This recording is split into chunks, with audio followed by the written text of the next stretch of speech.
హల్లెలూయా. మందు తింటే రోగం కుదరాలి అమ్మా. మందు తింటే రోగం కుదరాలి. రోగం పోకుండా ఉంటే అదే హాస్పిటల్కి వెళ్తావా?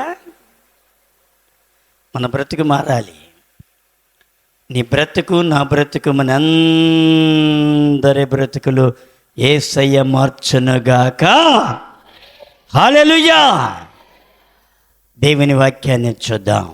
112వ కీర్తన 112వ కీర్తన మొదటి నుండి కొన్ని వచనాలు. యెహోవాను స్తుతించుడి, యెహోవా యందు భయభక్తులు గలవాడు ఆయన ఆజ్ఞలను బట్టి అధికముగా ఆనందించువాడు ధన్యుడు. ఈ స్థలానికి వచ్చినప్పుడు నువ్వు మధురంగా మారిపోవాలి. నీ క్రింటితనము నుండి విడిపించబడాలి, నీ గిరిడితనము నుండి విడిపించబడాలి, నీ మోగతనము నుండి విడిపించబడాలి. నీలో రక్త ప్రచురణ విపరీతముగా సాగి నీ వ్యాధులన్నీ పోవునుగాక. దేవుడు చేయాల్సింది అదే, కానీ నీ కుంటి స్థితిలోనే ఉండిపోతున్నావు. బెతెస్దా కోనేటి దగ్గర వాడు కుంటి స్థితిలోనే ఉండిపోయాడు. ఎన్ని సంవత్సరాలు? 38 సంవత్సరములు అవిటి బ్రతికాడు. పాపిష్టి జీవితాన్ని జీవించాడు. అక్కడే పాపిష్టి తలంపులతో నిండిపోయాడు. నీ జీవితంలో ఈ బెతెస్దా కోనేటిలో అడుగుపెట్టినటువంటి నీవు ఈ అవిటితనముతో దీర్ఘకాలమును కొనసాగకూడదు. యేసు ప్రభు నిన్ను దీవించి నీ హృదయములో స్వస్థతను అనుగ్రహించునుగాక. ప్రభు కృప చూపే దేవుడు. అడగలేని దౌర్భాగ్య స్థితిలో ఉన్నావా? ప్రభునందు ప్రియమైనటువంటి దేవుని యొక్క బిడ్డలారా, దేవుడు నీతో మాట్లాడుతూ ఉన్నాడు. ఆయన యెహోవాను స్తుతించుడి. మొదట నువ్వు చేయాల్సిందేదో తెలుసా? దేవుణ్ణి స్తుతించడం, స్తుతించడం, స్తుతించడం. స్తుతి ఆరాధనలో చూడండి, పెంతుకొస్తోళ్ళు ఎంత యాక్టివ్గా చప్పట్లు కొడుతూ కన్నీరుగా అరుస్తూ ఉంటారు, చప్పట్లు కొడుతూ ఉంటారు, ఎగురుతూ ఉంటారు.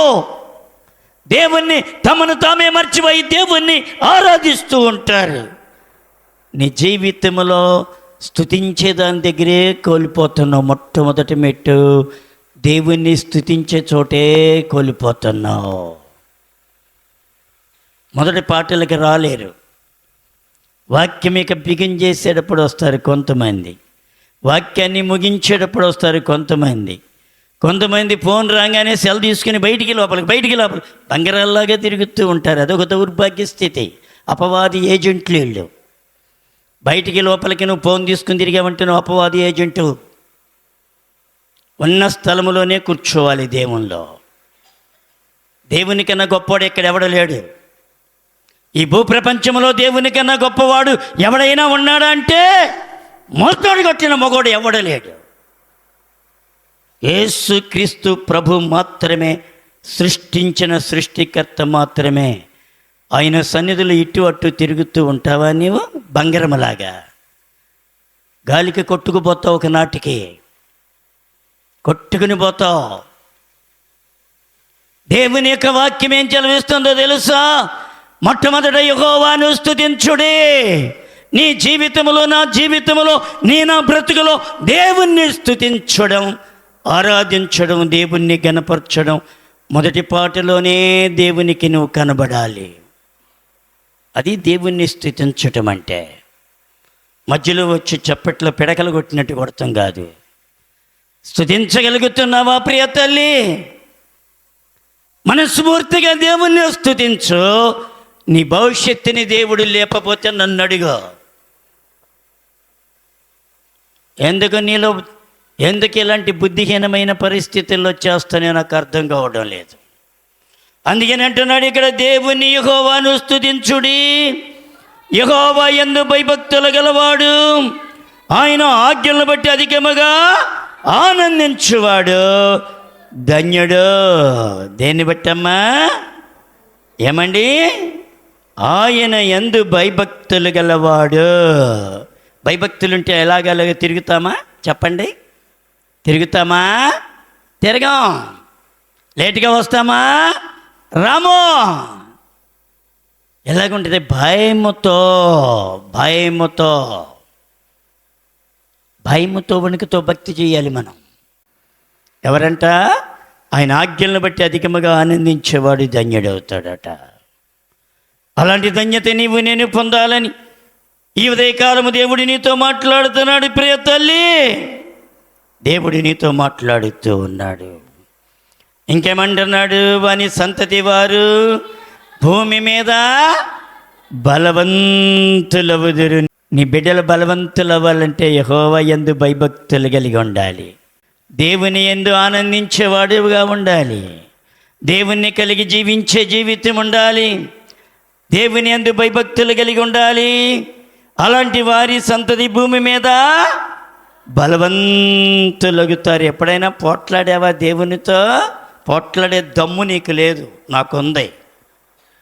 పోట్లాడుతాను నేను దేవునితో, ఇష్టం వచ్చినట్టు పోట్లాడుతాను. ఒక్కో టైంలో నేను ప్రభుతో.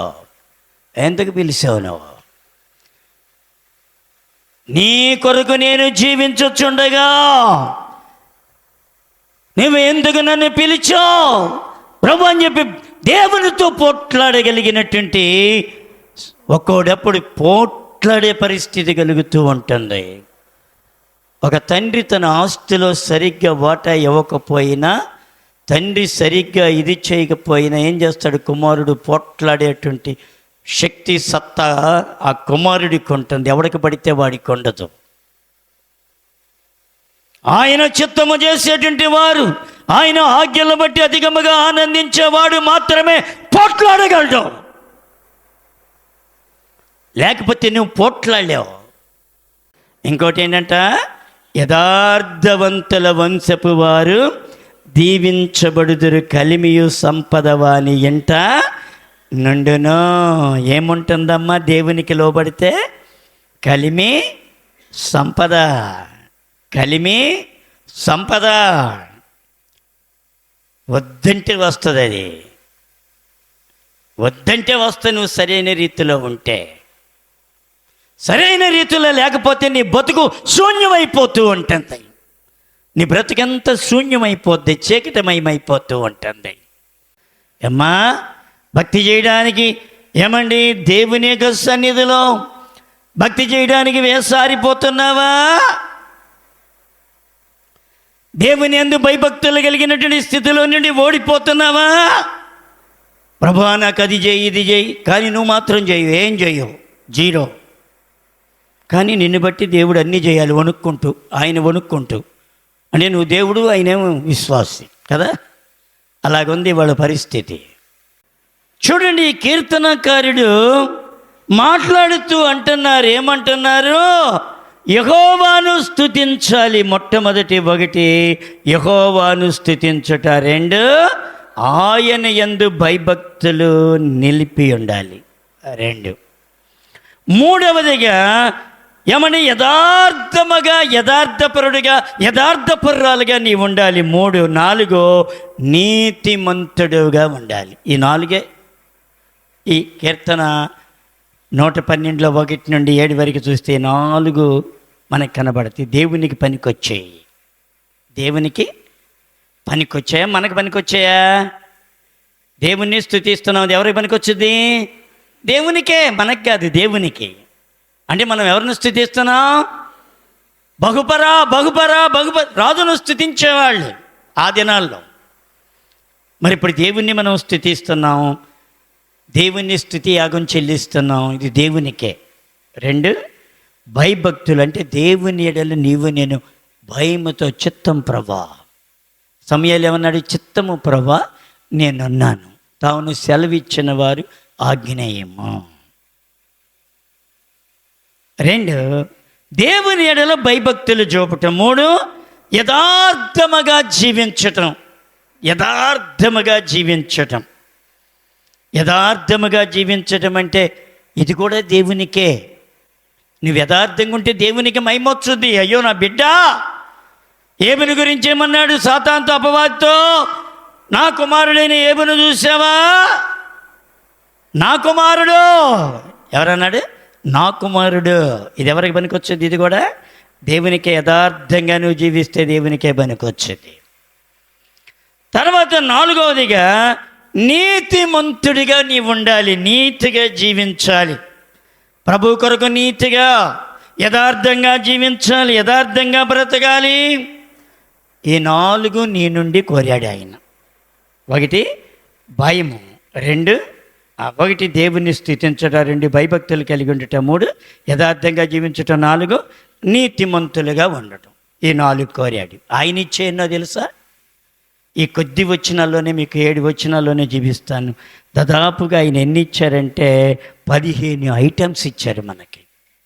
ఎన్ని ఇచ్చారు? 15 ఐటమ్స్ ఇచ్చారు మనకి.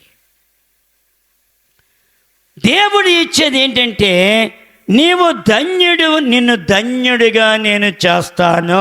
ఒకటేంటి? నిన్ను ధన్యుడిగా చేస్తాను అన్నాడు. ధన్యుడిగా అంటే, అబ్బా నేను ధన్యుడిని అయిపోయాను, ఎంత బాగుంటుంది. ఇది ఎవరు చేసేది? దేవుడు మనకిచ్చేది. మనం చేసే 4 చెప్పేశాను. ఇప్పుడు మనకి దేవుడిచ్చే ఏంటి? 15. 1 నిన్ను దేవుడు ధన్యుడిగా చేస్తానన్నాడు. 2 నీ సంతతి వారి భూమి మీద బలవంతులుగా నీవవుతావా? నా అంతటిగా నేను అవుతానా బలవంతులుగా? చెప్పండి. మూసి అమ్మ వచ్చి మూసి పెడితే మాసిమ్మ వచ్చి, చెప్పండి, బాగా తెలుసు కదా, మాసిమ్మ వచ్చి మాయం చేసేస్తాట. మనం కూడబెట్టుకునేది అట్టా ఉంటుంది. దేవుడిచ్చేది అలాగ ఉండదు. త్రవ్వుచున్న కొలది సారిపతి ఎదవరాలకి ఏమొచ్చింది? ఏమండి, ఎప్పటికప్పుడు నూనె, ఎప్పటికప్పుడు పిండి, ఎంత తీస్తే అంతే, ఎంత తీస్తే అంతే. ఏంటది? దాన్ని ఏమంటారు? ఆశీర్వాదం అన్నమాట. అందుకని అన్నాడు, నీ సంతతి వారి భూమి మీద బలవంతులుగా చేస్తాను అని చెప్పారు దేవుడు. 3వదిగా నువ్వు దీవించబడుదువు అన్నాడు. నువ్వు దీవించబడదు, అబ్రహాంతో దీవించబడదు అన్నాడు. ఏమైంది?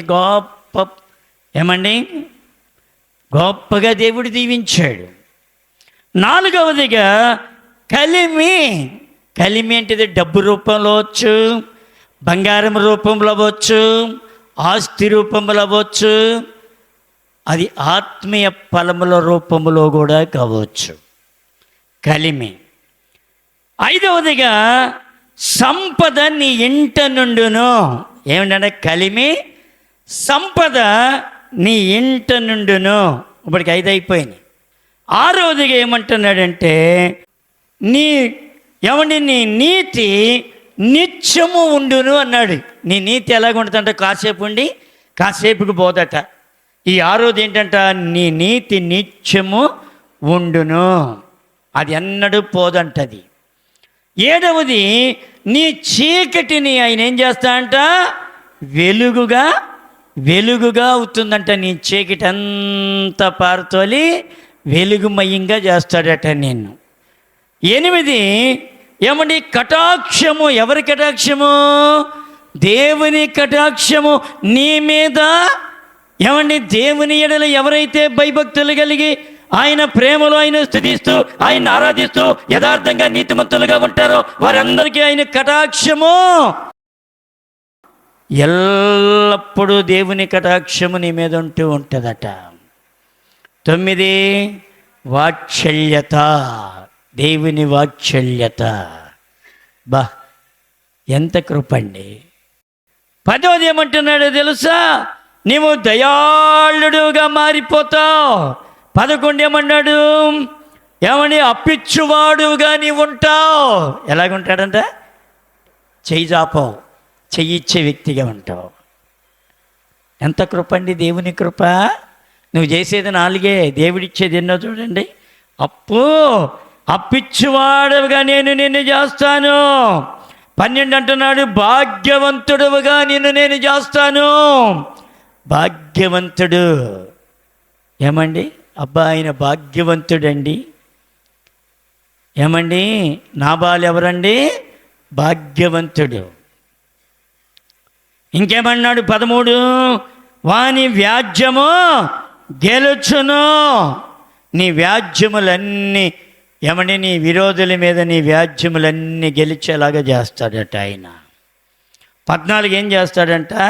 ఎన్నడూ నీవు కదిలించబడినటువంటి ఎన్ని శోధనలు వచ్చినా, కష్టాలు వచ్చినా, శ్రమలు వచ్చినా, ఇరుకులు వచ్చినా, ఇబ్బందులు వచ్చినా, ఎవడేమి నీ మీద బాంబు వేసినా చెదిరిపోవంట, కదలకుండా స్థిరంగా ఉంటావంట. 15 ఏమంటున్నాడు? నిత్యము ఆయన జ్ఞాపకములో నీవు ఉందువుగాక. చప్పట్లు కూడా దేవుని మహిమ పరుద్దామా? ఎన్ని ఇస్తున్నాడు ఇప్పుడు ఆయన? ఒక చిన్న కీర్తనలో 7 వచనాల్లో మనం చేసేదేమో 4. దేవుణ్ణి స్తుతించుట, ఆయనకి భయపడుట, యథార్థంగా జీవించుట, నీతిమంతులుగా ఉండి నీతిని ప్రేమించుట. ఈ 4 నువ్వు చేస్తే ఆయన దాదాపుగా ఎన్ని ఇస్తున్నారు? 15 ఐటమ్స్ ఇస్తున్నారు నీకు. ఏమ్మా, వాడు అంటాడు, ఏమంటాడు? ఒకే టికెట్ పై 2 సినిమాలు. ఏమంటే ఒక చీర కొంటే ఒక చీర ఫ్రీ. వాటికి డ్యామేజీలు ఉంటాయి, వీటికి దేవుడిచ్చే వాటికి డ్యామేజీలు ఉండవు. ఏమంటున్నాడు ఇక్కడ ఆయన? ఆయన నిత్యము ఆయన జ్ఞాపకములో నీవు ఉందువో. నిత్యము ఆయన జ్ఞాపకంలో ఉండటం మామూలు అండి. అందుకని అంటాడు, అబ్రహాముని నేను జ్ఞాపకం చేసుకున్నాను, ఇసాకుని నేను జ్ఞాపకం చేసుకున్నాను, యాకోబుని నేను జ్ఞాపకం చేసుకున్నాను.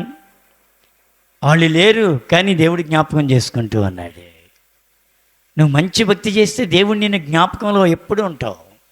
ఒకనాడు ఉండి ఒకనాడు పోవటం కాదు.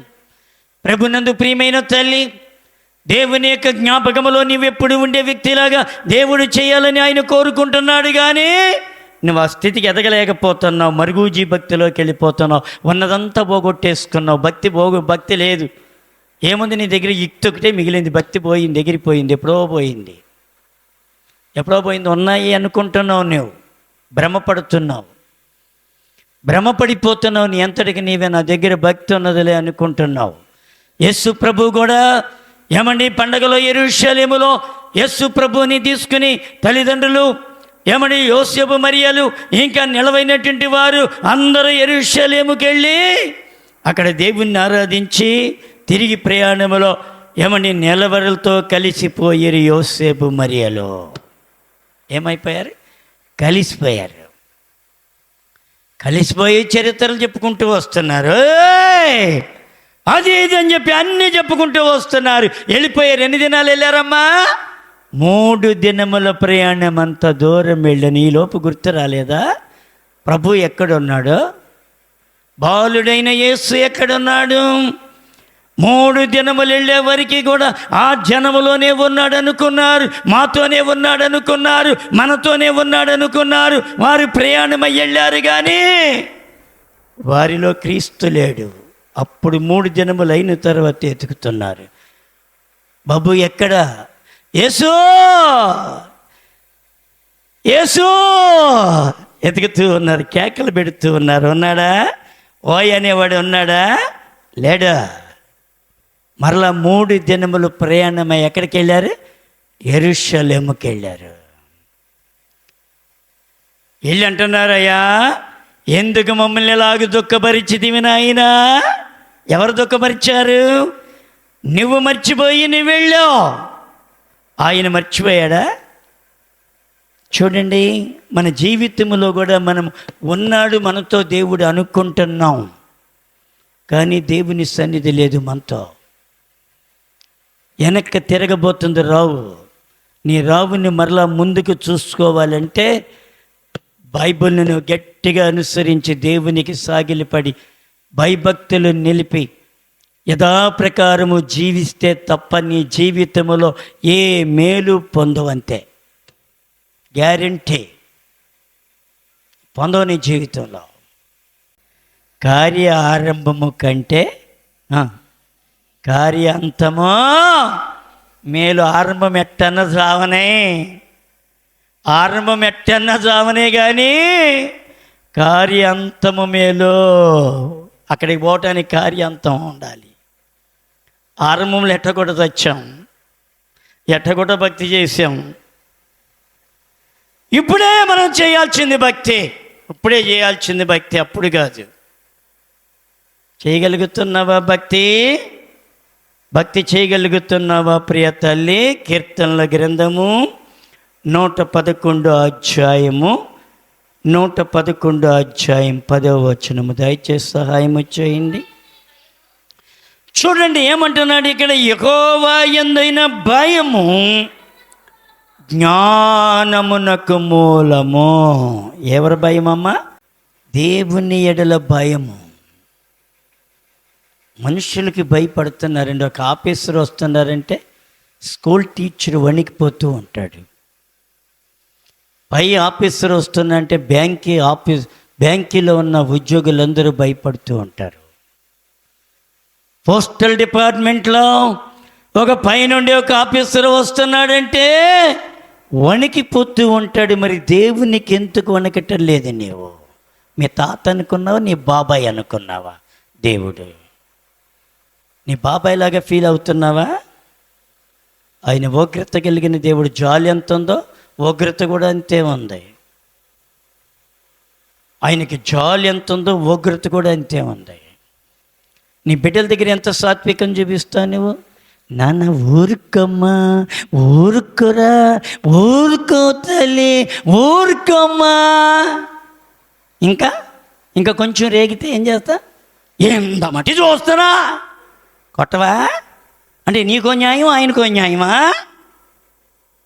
ఎర్ర పగిలిపోద్ది కదా. మరి ఇది ఎందుకు భక్తి? దేవుని ఎడల మనం భయము కలిగి ఉంటే మనకి జ్ఞానం అధికమవుతూ ఉంటుంది. జ్ఞానానికి మూలముగా చేస్తూ ఉంటాడు ఆయన. ఆయన శాసనములను అనుసరించు వారు అందరూ మంచి వివేకులగుదురు. ఆయనకు నిత్యము స్తోత్రము కలగజేయుచున్నది. నువ్వు దేవునికి భయపడాలి, దేవునికి లోబడాలి. భయపడుతున్నావా? ఒకప్పుడు భయపడ్డావు, ఒకప్పుడు వణికావు, ఇప్పుడు వణకట్లేదు. ఒకప్పుడు మనం సాగిలపడ్డాం, ఒకప్పుడు బొక్కబారులో దొరలాడాం, ఏడ్చాం, పశ్చాత్తపడ్డాం, అంతలెక్క భూమి దడిచిపోయింది. ఇప్పుడు కన్నీరు ఎండిపోయింది, మోకాళ్ళు వంగటం లేదు. ఒకప్పుడు మోకాళ్ళు వేసి గంటల తరబడి మోకాళ్ళ మీద కూర్చున్నాం, ఇప్పుడు కుర్చీ దిగట్లేం. అదే ఎందుకు? మోకాళ్ళు వంగట్లేదు, మోకాళ్ళు వంగట్లేదు. ఒకప్పుడు వంగినాయి 2 గంటలు 3 గంటలు. పశ్చాత్తపడ్డాం, కన్నీరు గార్చాం, పశ్చాత్తపడ్డాం. అది మురికి స్థలమో చూడలేం. ఎక్కడ పడితే అక్కడ చెరువు గట్టుకెళ్ళిపోయి అక్కడ మోకరించాం. ఎక్కడ పడితే అక్కడ మోకరించి ఎవడేమనుకుంటాడో అని కూడా చూడకుండా కన్నీరు విడిచి బాకీ పనులన్నీ చేశాం. ఎవరికి? దేవునికి. ఈ దినం మనం ఏ పని చెయ్యం, కనీసం దీన్ని తీసుకుని అక్కడ కూడా పెట్టలేము. అంటే అంత భ్రష్టులమైపోయాం. ఆలోచించేయండి, అంత భ్రష్టులమైపోయామమ్మ. నేను చీపిరి తీసుకుని ఇదంతా ఓడవగలను, నాకు సిగ్గు లేదు. రోడ్డు ఉడుస్తాను. ఈ 3 రోజులు పని చేసేటప్పుడు రోడ్డు చక్కగా ఊడ్చుకొచ్చాను. నాకేం సిగ్గేం లేదు, నా కిరీటాలు ఏం పడిపోవు, నాకేం విలువ తగ్గిపోదు. నీకేమో నిలువ తగ్గిపోద్దేమో నాకు తెలియదు. ఇదివరకు నేను చీపురు తీసుకుని ఇలా ఊడుస్తుంటే కుర్రాళ్ళు వచ్చి గవ్వలు లాక్కునేవాళ్ళు. ఇప్పుడు కుర్రాళ్ళు వచ్చి బండి మీద కూర్చొని అలా కూర్చుంటారు. ఇక దగ్గర అన్నమాట, ఇలా కూర్చొని ఇలాగ వెళ్ళిపోతారు. చాలా పాస్ అయిపోయారు వాళ్ళు, మంచిగా పాస్ అయిపోయారు. నేను దుఃఖంతో మాటలు చెబుతున్నాను, వేదంతో చెబుతున్నాను ప్రియ తల్లి. సంతోషించి లేకపోతే వారిని బాధ పెట్టాలని చెప్పడం లేదు. మీరు దిద్దుకుపోతే మీరు చాలా నష్టపోతారని చెబుతున్నాను నేను నీకు. దిద్దుబాటు నీకు అసహ్యమైతే నీ జీవితంలో చాలా నష్టపోతావు. ఏసన్న గారి దగ్గర ఉన్న వారంతా గడగడలాడి వణికిన వారందరూ వాళ్ళ ఉద్యోగకర్తలుగా కొనసాగుతున్నారు. చప్పట్లు కూడా దేవుని మహిమపరచు. ఇదన్నా చేయి. ఉద్యోగకర్తలుగా ఎందుకు అయ్యారో తెలుసా? లోబడినందున, విధేయత చూపినందున, గడగడలాడినందున. ఏమండి? వారి వణికి వణికినందుని వాళ్ళు ఉద్యోగకర్తలుగా అయిపోయారు వాళ్ళంతా. నేను చాలా ఆలోచన చేస్తూ ఉంటాను. వందానికి భయము, దేవుడన్నా భయం లేదు, దేవుని సేవకుడన్నా భయం లేదు. గర్విష్ఠులు అయిపోతున్నాం, చాలా భయం. అందుకని అంటాడు కీర్తనల గ్రంథము 102 అధ్యాయము 28వ వచనం కూడా చూద్దాం, దయచేసి సహాయము చేయండి. నీ సేవకుల యొక్క కుమారులో నిలిచియుందురు వారి సంతానము నీ సన్నిధిని స్థిరపరచబడును. బా, నీ సన్నిధిని వారు స్థిరపరచబడుదురు. లేకపోతే నీకు స్థిరత్వం రాదు, అస్థిరత్వం. కదిలిపోతావు. కదిలే పొన్ను ఉంటుంది, ఆగుద్ది? అది ఆగదు. అలాగూగి ఇలాగూగి నువ్వు ఊపపోయినా లోపల ఉందే మనకొకటి. ఏంటిది అది చెప్పండి? ఏంటిది? మన కూడా చెప్పాను, లోపల ఒకటి ఉంది మనకి ఊపేది. ఏంటి? నాలుక. నువ్వేమీ ఊపవసరంలా, చేత్తో అదే వెనక్కి ముందుకి నాలుకే ఊపుద్ది. ఎప్పుడైనా ఊపిందా మీకు? మీకు ఊపలా అంటే మీ పొళ్ళోళ్ళ. మీ నాలుక ఎప్పుడైనా ఊపిందా? ఊపుద్ది. అది కదిలే వరకు, అది ఊడి కింద పడే వరకు అదే ఊపి ఊపి ఊపి. అది మనం చేత్తో పట్టుకోకముందే లోపల నోట్లో పడిపోద్ది. తీసుకుని చేత్తో తీసి బయట పారేస్తాం. ఇలాగ ఎంతమందికి జరిగింది చెయ్యొద్దండి చూద్దాం. పాపం అందరికీ జరగల. మీ పొళ్ళన్నీ గట్టిగా ఉండని. దేవునికి మహిమ కలుగునుగాక. అందుకని అంటున్నాడు, ఇక్కడేమంటున్నాడు, నీ సేవకుని యొక్క కుమారులు నిత్యము నిలిచియుందురు, వారి సంతానము నీ సన్నిధిని స్థిరపరచబడును. నువ్వు స్థిరపరచబడతావు ప్రియ తల్లి. దేవుళ్ళు నమ్మకంగా ఉండేవు. నువ్వు నన్ను చూసి అది భక్తి చేయాల్సిందే. జీజస్ యేసు పైన అన్నాడు, ఆయన చూస్తున్నాడు. నీ దినచర్యలన్నీ ఆయన చూస్తున్నాడు, నీ కార్యములు చూస్తున్నాడు ఆయన. మొదటి పాటికే నువ్వు ఉండేలాగా చూసుకో. మొదటి పాటికే దేవుణ్ణి స్తుతించు, ఆరాధించు, గణపరచు, దేవుణ్ణి మహిమపరచు. దేవుడు నిన్ను చూస్తున్నాడు. నువ్వు చప్పట్లు కొట్టే దేవుని చూస్తున్నాడు. నువ్వు స్వరం నోరార పలికే దేవుడు చూస్తున్నాడు. నీ గర్వహృదయాన్ని దేవుడు చూస్తూ ఉన్నాడు ఆయన. ఎవరిని బట్టి? మనుషులను బట్టి భక్తి చేస్తున్నావా? దేవుని బట్టి భక్తి చేస్తున్నావా? దేవుని బట్టి మనం భక్తి చేయాలి. దేవుని యొక్క సన్నిధిలో మనం మంచి భక్తి చేయాలి. దేవుణ్ణి గణపరచాలి ప్రియ తల్లి. దేవుణ్ణి మహిమపరిచేటువంటి వ్యక్తిగా నీవు నేను జీవించాలని దేవుడు కోరుకుంటున్నాడు నిన్ను నన్ను. ఉన్నదా భక్తి? కదిలిపోతున్నావు. ఏమండి, నువ్వు నశించిపోయే దాని కొరకు ప్రాకులాడుచున్నావే కానీ స్థిరముగా ఉండేదాని కొరకు నీ ప్రయాస ఏమీ లేదు. ఉదయం లేచిన కాడి నుంచి పండుకునే వరకు ఏమండి, ఈ మందిరము కట్టేటప్పుడు తేనెటీగల్లాగా వచ్చారు పని చేయటానికి. పాపం జలగలు, ఈ ప్రక్కన ఉన్నటువంటి ఆ చేలో జలగలు అలాగ పడితే జలగలను కూడా లెక్క చేయకుండా ఇసుక నీళ్ళల్లో ఇసుక మోసుకుంటే ఇలా కారుకుంటూ వచ్చేవాళ్ళు. మందిరం పని చేస్తే ఒక్కరు కూడా రాకపోతే చాలా బాధ అనిపించింది. శ్రద్ధ లేనివారు. రేపొద్దున అదే నీకు మిగిలేది, ఇంకేది మిగలదు. నీ కొరకు ఎంత శ్రమ పడ్డావు, ఇది భూమిలో కలిసిపోద్ది. దేవుని కొరకు నువ్వెంత పని చేసావో అది నిలుచుద్ది. ఈ మాటలు రేపొద్దున దేవుడు సాక్షిగా పెట్టునుగాక. ఆమేన్. అంతే. నీవు నశించిపోయే దాని కొరకు ప్రాకులాడుచున్నావు కానీ స్థిరముగా ఉండే దాని కొరకు ఏ మాత్రం ప్రయాస లేదు, కష్టము లేదు. దేవుని సందులో ఏ కష్టము లేకుండా రానా కూర్చొని సింహాసనం వేసి కూర్చోబెడతాడు. అక్కడ నీకు మురుక్కు కాలువ దొరుకుద్ది అక్కడ పక్కన, మురుక్కంపుతో ఉండాల్సి వస్తుంది అక్కడ.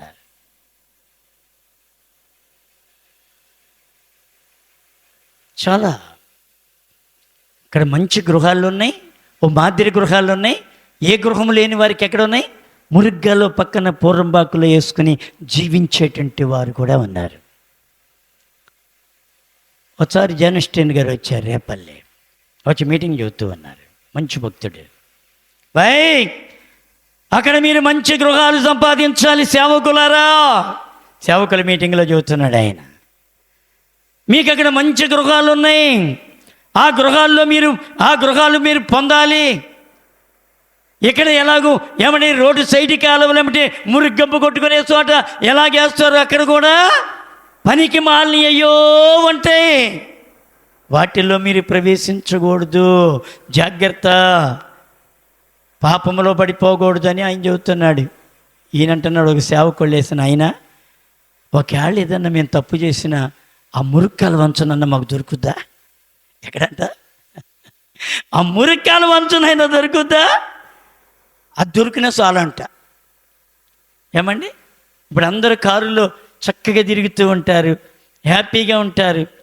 నీకు నడుచుకోవడానికి కనీసం చెప్పులు వేసుకోవడానికి కూడా లేకుండా, తిండికి లేకుండా అలమటించి ఉంటున్నావు. నీకు ఎలాగుండ తాళం చూసినప్పుడు నీకు సిగ్గులు పాలు అయిపోతావు. అక్కడ కూడా అంతే నీ బతుకు, అక్కడ సిగ్గులు పాలు అయిపోతావు, అవమానం వచ్చేస్తాయి. అందుకని దాన్ని కాపాడుకోవాలి మనం. అందుకని అంటాడు లూకా సువార్త 16వ అధ్యాయం 10వ, దయచేసి సహాయం చేయండి. లూకా సువార్త 16వ అధ్యాయము 10-11. మికిలి కొంచెములో నమ్మకంగా ఉండేవాడు ఎక్కువలోనూ నమ్మకముగా ఉండును, మికిలి కొంచెములో అన్యాయముగా ఉండేవాడు ఎక్కువలోనూ అన్యాయముగా ఉండును. కొంచెంలో నేను నమ్మకం లేకపోతే ఎక్కువలో కూడా నువ్వు నమ్మకంగా ఉండలేవు. ఇంకేమన్నాడు 11వ వచనం, కాబట్టి మీరు అన్యాయపు సిరి విషయములో నమ్మకముగా ఉండని ఎడల. అన్యాయపు సిరి అంటే ఏది చెప్పండి? అన్యాయ సిరి అంటే ఏది చెప్పండి అమ్మా, ఏదమ్మా చెప్పరా? ఏం కాదు, ఈ లోకములో ఉండే ధనము సంపద. ఏమంటున్నాడు తెలుసా? అన్యాయపు సిరి విషయములో నమ్మకముగా ఉండని ఎడల నిత్యమైన ధనమును ఎవరు మీ వశము చేస్తుదరు? ఎవరిస్తారమ్మా మీకు? దేవుడు మాట్లాడుతున్నాడు. ఎవరిస్తారు మీకు? దీన్ని మూసేసావు, దాన్ని ఎవరిస్తారు? ఇది నాది, అది కూడా దేవుడు నాది అన్నాడు. నీకు ఎక్కడ ఉంటావు నువ్వు? శూన్యంలో ఎలాడాలి. అందుకని అంటున్నాడు, కొంచెములో నమ్మకంగా ఉండేవాడు ఎక్కువలోగా ఉంటాడు, ఎక్కువలో నమ్మకంగా ఉన్నవాడు తక్కువలో కూడా నమ్మకంగా ఉంటాడు.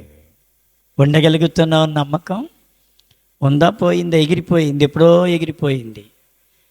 భక్తితో పాటు అది కూడా ఎగిరిపోయింది అనుకుంటున్నావు, మురిసిపోతున్నావు. తెనాల్లోనంటే ఒక దైవ సేవకులు మా గురువు గారును వారి ఇంకుడు కలిపి తెనాలు వెళుతూ ఉన్నారు. ఒక పిచ్చిది రోడ్డంటే నడిచి వెళుతూ ఉన్నది.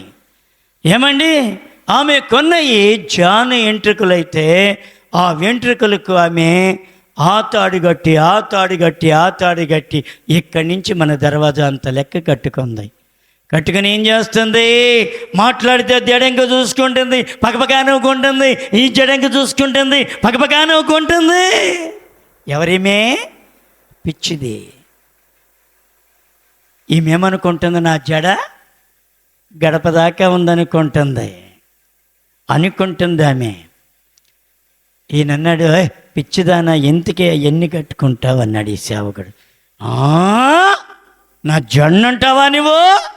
అలాంటి వారి కోపం కూడా ఎక్కువ. నా జన్నంటావా నువ్వు? నా జడ. చూడండి, నువ్వు దేన్ని బట్టి మురిచిపోతున్నావు? ఇక్కడ తగలబడేదాన్ని కొరకు మురిచిపోతున్నావా? కళ్ళుండంగా బాగుండంగా బైబిల్ చదవరంటాడు. బైబిల్ చదవడు. ఎంతవరకు ఇట్టా అంటాడు. అసలు మన పిల్లలు యవనస్తులు 2-3 చూశాను. అందరూ ప్రార్థన చేస్తుంటే వాడు కూర్చుని ఇట్ట అంటున్నాడు. అసలు ఏంటో నాకు అర్థం కావట్లేదు. అసలు భక్తి మూలం ఏమైపోయింది ఇలాగ పాడైపోవటానికి? అసలు అర్థం కావట్లేదు నాకు. అందరూ ప్రార్థన చేస్తుంటే కన్నీరు గార్చి వాళ్ళు అలాగే ఏలుతూ ఇలాగే అనుకుంటున్నారు. కొంతమంది బైబిల్ తెచ్చే అలవాట్లేదు, సెల్ ఫోన్ తెచ్చుకునే అలవాటు. దానిలో ఇట కొట్టుకుంటూ ఉంటారు. దెయ్యం పట్టింది, సెల్ ఫోన్ తీసుకెళ్ళి దెయ్యమా ఏసునామములో గతిస్తున్నాను, ఏది నా సెల్ ఫోను అని ఆ సెల్ ఫోన్ నెత్తి మీద పెట్టామనికి ఏమన్నా దెయ్యో ఏమన్నా చెప్పండి. ఓరి మూర్ఖుడా, ఇందాక నుంచి సెల్ ఫోన్లో నన్ను వాడుకుని పిచ్చి అన్నీ చూసి ఇప్పుడు నువ్వు దెయ్యం నన్ను పొమ్మంటావా, నిన్ను పట్టుకుంటాను అని జుట్టు పట్టుకొని వంగ తీసి గుద్దిద్ది నేను. అదే బైబిల్ పెట్టు, సత్య గ్రంథం. అది ఏ గ్రంథమా? దివ్య గ్రంథానికి బలం ఉంది, కానీ నీ సెల్ ఫోన్కి బలం లేదు. నీ సెల్ ఫోన్లో బండిడి మురికి ఉంటుంది. ఆ మురికిలోనే దీన్ని కూడా ఇలా కొట్టుకుంటే ఏంటి ప్రయోజనం? మందిరాన్ని బైబిల్ తీసుకురా, పాపం పండిపోయారేమో కానీ బైబిల్ తెచ్చుకోండి, సెల్ ఫోన్ లోపల పెట్టుకోండి. సెల్ ఫోన్ రాగానే బయటికి లోపలికి తిరగొద్దని ఇందాకే చెప్పాను నేను. అలాగే తిరిగేవారు ఆఫ్ చేసుకురండి, లేకపోతే ఆ రోజు అంత ఇంటికడే ఉండిపోండి, ఏం బాధ లేదు. దేవుడు మిమ్మల్ని గురించి ఆడవడం. ఇక్కడికి వచ్చాలో అని ఇక్కడ అరిసేసి ఈ ఫోన్ తీసుకుని మళ్ళీ వెళ్ళి ఎందుకండి తిప్పలాట నీకు? సైలెంట్లో పెట్టుకురా, లేదా స్విచ్ ఆఫ్ చేయి, లేకపోతే ఆరాధనలో ఉన్నాను నేను రాను అని ఒక్క మాట చెప్పేసాయి. నాకు తెలిసినటువంటి వారు ఆరాధన టైంలో నాకు ఫోన్ అనేది ఎవరు చేయరు, నేను స్విచ్ ఆఫ్ చేయవసరం లేదు. ఎవడో తెలియనోడు ఉంటే చేస్తాడు, ఎవడన్నా మర్చిపోతే. ఆదివారం ఈ టైం నుండి ఈ టైంకి ఆయన ఫోన్ లిఫ్ట్ చేయడు. బుధవారం, శనివారం, గురువారం, శుక్రవారం ఆయన ఫోన్ ఈ టైంలో మాట్లాడాడు. ఉందా నీకు ఈ ముద్ర? ఉందా నీకు ఈ ముద్ర? లేదు నీకు. రూపాయికి ఎప్పుడైనా ఫోన్ ఎత్తుతాళ్ళే అనుకుంటాడు వాడు. పనికిరావు, దేవునికి పనికిరావు. దేవునికి పనికొచ్చే పనులు చేయి. అందుకని అంటున్నాడు ఇక్కడ కొంచెములో. ఇంకేమన్నాడు? 16, 14, 15 కూడా దయచేసి సహాయం చేయండి. ధనాపేక్ష గల పరిచయులు ఈ మాటలన్నీ విని ఆయనను అపహాసించుచుండగా. ఎందుకమ్మా? ఎవరిని అపహసించారు? యేసుని అపహసించారు. దౌర్భాగ్యుని నన్ను అపహసించడానికి మీరు పెద్ద లెక్క చెప్పండి. శాస్త్రులు, పరిచయులు యేసుని అపహసించారంట మంచి మాటలు చెప్పినందుకు. అందుకని అంటున్నాడు, ఇక్కడేమంటున్నారు? అబ్బాయి మీరేమన్నారు? కొంచెములో నమ్మకంగా ఉంటే ఎక్కువలో ఉంటారు, కొంచెములో అన్యాయంగా ఉంటే ఎక్కువలో కూడా అన్యాయముగా ఉంటారని ఈ మాటలు చెప్పినప్పుడు ధనాపేక్ష గల పరిచయులు ఈ మాటలన్నీ విని ఆయనను అపహాసించుచుండగా, ఆయన మీరు మనుష్యుల ఎదుట నీతిమంతులనిపించుకొందురు కానీ దేవుడు మీ హృదయములను ఎరుగును. ఎవరు ఎరుగుంటారండి? హృదయాన్ని పరిశీలించేది దేవుడు. నా హృదయాన్ని పరిశీలించువాడు దేవుడు. దేవుడు పరిశీలిస్తున్నాడు నన్ను పరిశీలిస్తున్నాడు దేవుడు. నేను కూర్చుండుటయు నేను లేచుటయు నాకు తలంపు పుట్టక మునిపే నీవు ఎరిగి ఉన్నావు ప్రభువా. దావీదు ప్రార్థన చేస్తూ ఉన్నాడు. మనుషుల్లో నేను ఘనంగా ఉండొచ్చు, అబ్బో ఎవడన్నా పొగిడితే నువ్వు ఉబ్బిపోతావు. గాలి ఎక్కువైతే ఏమవుద్ది? టైర్కి పేలిపోద్ది. పొగిడినా నువ్వు పేలిపోతావు ఒకనాటికి. మనుష్యులు గనపరిచేవారు దేవుని ఎదుట ఎలాగుంటారని సిగ్గుపరచబడుదురు. దేవుడు మెచ్చుకునే కార్యాలు నీలో నాలో ఉండాలని దేవుడు కోరుతూ ఉన్నాడు. దేవుడు మెచ్చే కార్యాలు ఉన్నాయా? దేవుడు మెచ్చే కార్యాలు నీలో ఉన్నాయా ప్రియ తల్లి? ఆయన అడిగింది 4, నువ్వు 4 చేస్తే ఆయన 15 ఇస్తున్నాడు నీకు. నువ్వేం చేస్తున్నావు? కానుకబడుతున్నారట అక్కడ సువర్టిపురంలో. అప్పుడు ఇంకా ఆయన సేవకుడు కాలేదు. పెనబోని వారి పాలెం సమూయేలు గారు. ఆయన విశ్వాసిగా ఉన్నాడు. ఏమండి, ఆయన దగ్గర ఎంత ఉంది? 2 రూపాయలు ఉన్నాయట. 2 రూపాయలు ఉన్నాయట.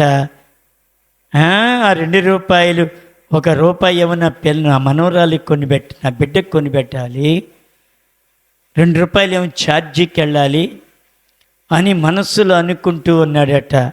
3 రూపాయలే ఉండే ఆయన జేబులో. అనుకుంటూ ఉండగా దేవుడు మాట్లాడుతూ ఉన్నాడు సొలొమోను గారి ద్వారా. ఆ స్టేజి మీద ఉండి మాట్లాడు, సహోదరుడా, నీవు 2 ఇస్తే నీకు 4 ఇస్తాం. దేవుడు 4 ఇవ్వబోతున్నాడు, నువ్వు 2 ఇస్తే. దేవుడు 3 ఇస్తే నీకు 6 ఇవ్వబోతున్నాడు. అరే, నా దగ్గర 3 ఉన్నాయని ఆయనకాడ తెలుసు. నీ బతుకంతా తెలుసు, నా బతుకంతా తెలుసు ఆయనకి. తెలీదా? ఒక ఆమె ప్రార్థన చేస్తున్నాడు, ప్రభా మా సేవకుడు మీటింగులు పెట్టాడయ్యా, మా సేవకుడు మీటింగులు పెట్టాడు ప్రభా. ఇప్పయ్యా ఆకాశవాక్యుళ్ళు ఇప్పుతానన్నావు మలాకీ గ్రంథములు. ఇప్పయ్యా అని కన్నీరు మున్నీరుగా ఏడుస్తుందంట కూర్చుని. ప్రభు స్వరం ద్వారా అన్నా అమ్మా, ఆకాశవాక్యుల తర్వాత నేను ఇప్పుతాను, కానీ నీ బొడ్డులో ఉన్న మోటిప్పమ్మ ముందన్నా అంట. ఏమన్నాడు? నీ బొడ్డులో ఉన్న మోటిప్పు, ఇది ఇప్పో, ఇది మాత్రమే పో.